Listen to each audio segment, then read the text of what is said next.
I'd like to introduce myself. I'm Richard Dana. I'm a visual artist and a member of the McLean Project for the Arts. And I have the great pleasure of interviewing one of the artists that's participating in our ArtFest exhibition. And she's Bikki Stricker. And she is a fantastic artist who works in ceramics. So I'd like to start, Bikki, by asking you a bit about your background, because it's a rather unusual one. Yeah, where do I begin? Where I was born? No, professional. Yes, so I went to school and studied economics. And I never envisioned me being an artist, potter, artist of any sort. It was all academia for me. And when I graduated from college, I worked in the private industry and I just didn't enjoy it. So then I went and became a health and physical education teacher for the public school system. And I was doing that for about 12 years. And during that time, I always liked pottery. I never had done it, never had done any art other than in high school, I guess. So I took a class at Northern Virginia Community College in Alexandria. Had a fabulous teacher, Bill Schran, and the whole community, and just really got into the wheel. Actually, he had me take a hand building class first before I had to get on the wheel. I didn't enjoy hand building, I don't know, but I had to just kind of learn what it's like to work with clay.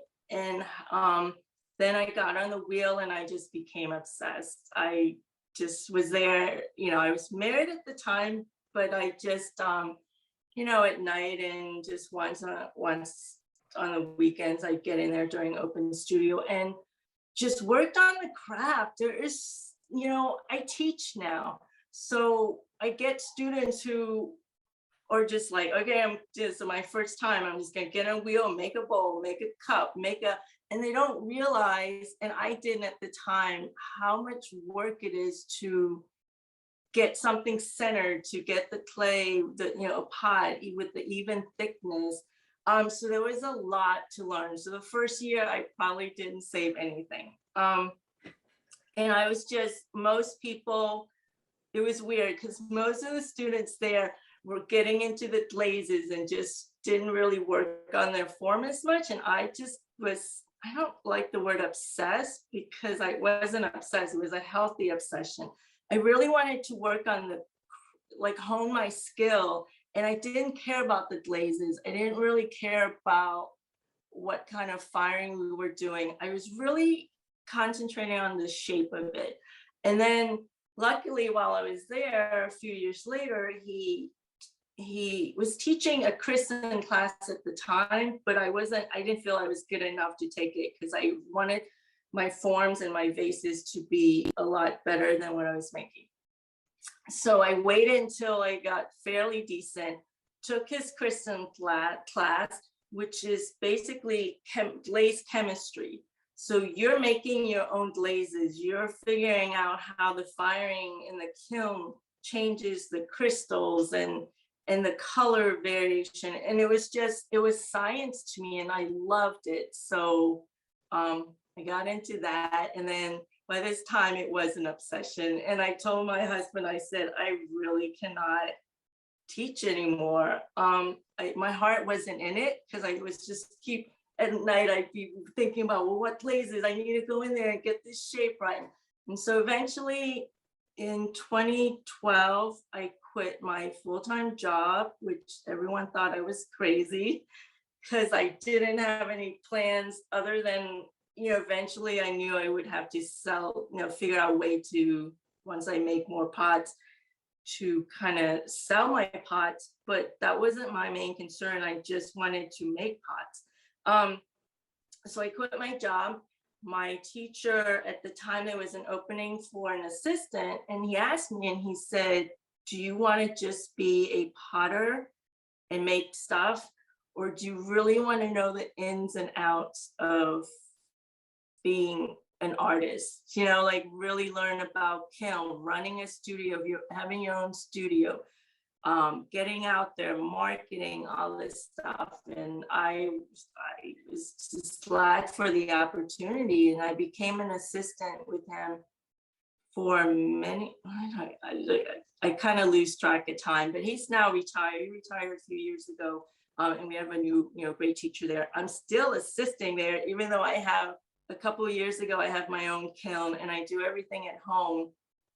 But I love, that's what I learned, and I want to give back as well. So I still continue volunteering there. And then I also, I teach a couple times a week too. So I have a somewhat similar journey as you. I'm going to college. I thought I wanted to be an artist, and for a variety of reasons, I didn't like the art department there, and I took a course in 19th century Russian literature. So all my college work, and then I went to graduate school in international relations, but with a focus on the Soviet Union. And economics. And so for about 10 years, I worked in sort of economics, but mostly Soviet affairs. And I kept painting the whole time. I quit and, got the, and actually people said, boy, you're so brave to have done that. And I'll say the line between bravery and stupidity is a thin one, because I was thinking, I have made worse. It was all very, very pre-thought out for me. It was very sort of intellectualized, and I was always trying to make the paint do what I wanted it to do.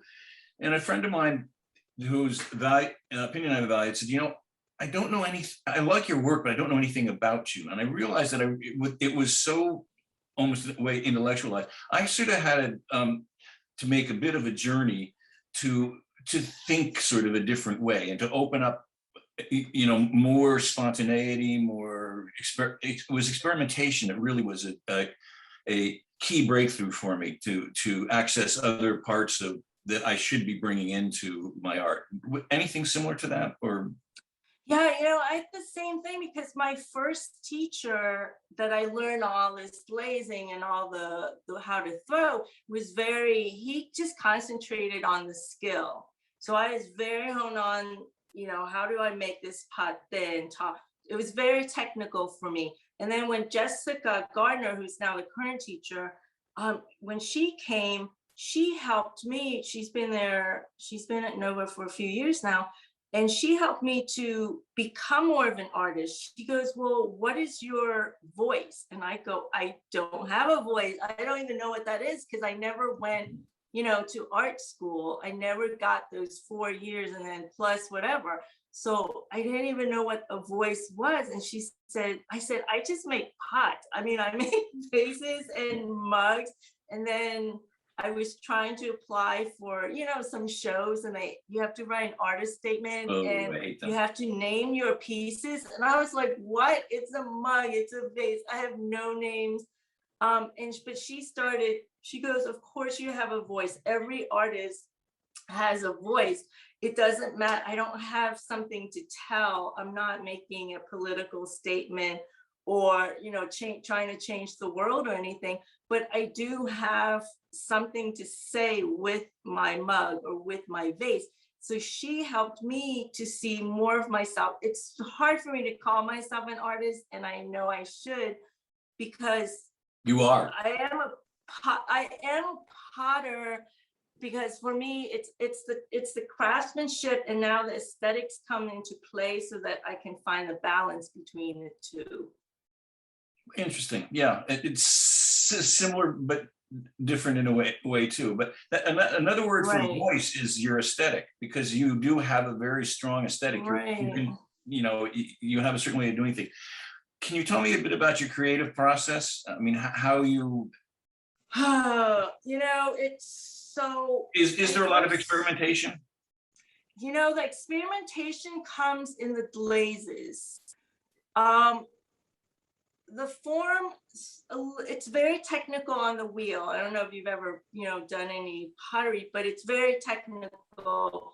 And I try to explain it to my students who get very frustrated because they're not able to make, a simple bowl or pot.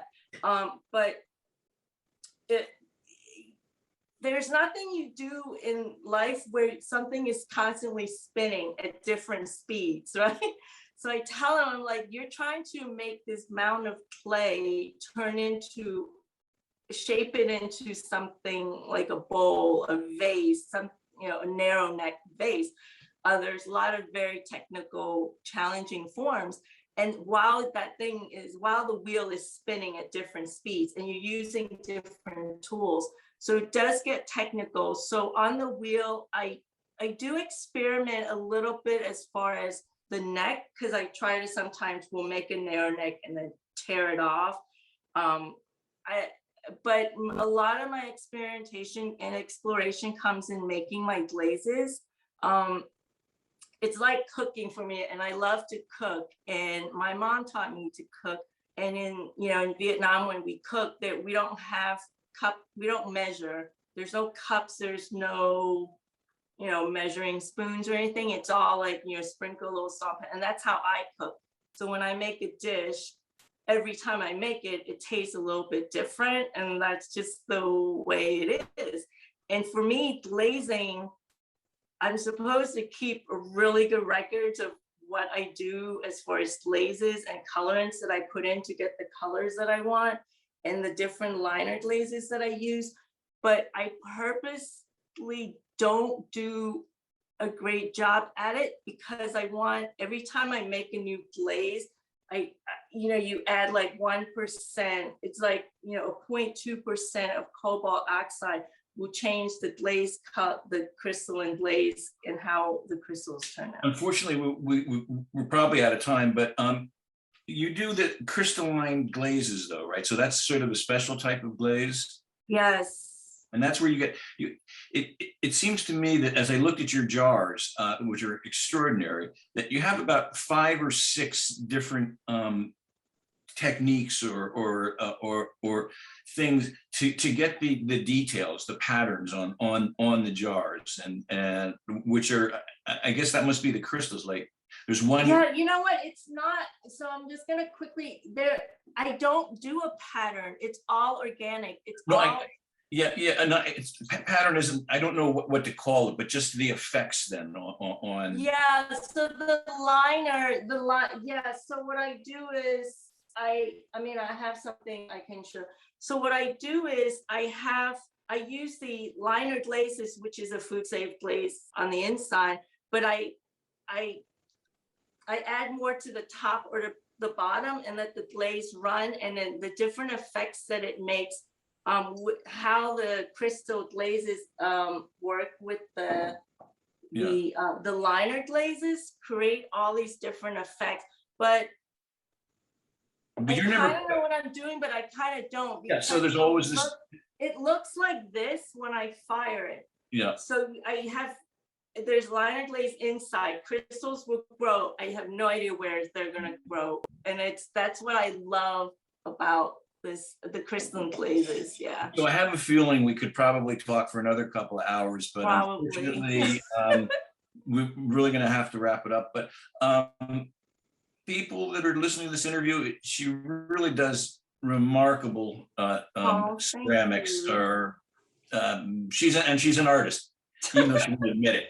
So it's been a pleasure, and congratulations for being in the MPAartfest exhibition. And thank you. It'll be my first time having my own booth, so I'm super excited. Great. And thank you so much. I appreciate it. Great. And be safe then. Thank you for your time. Okay. Thank you. Bye. Bye.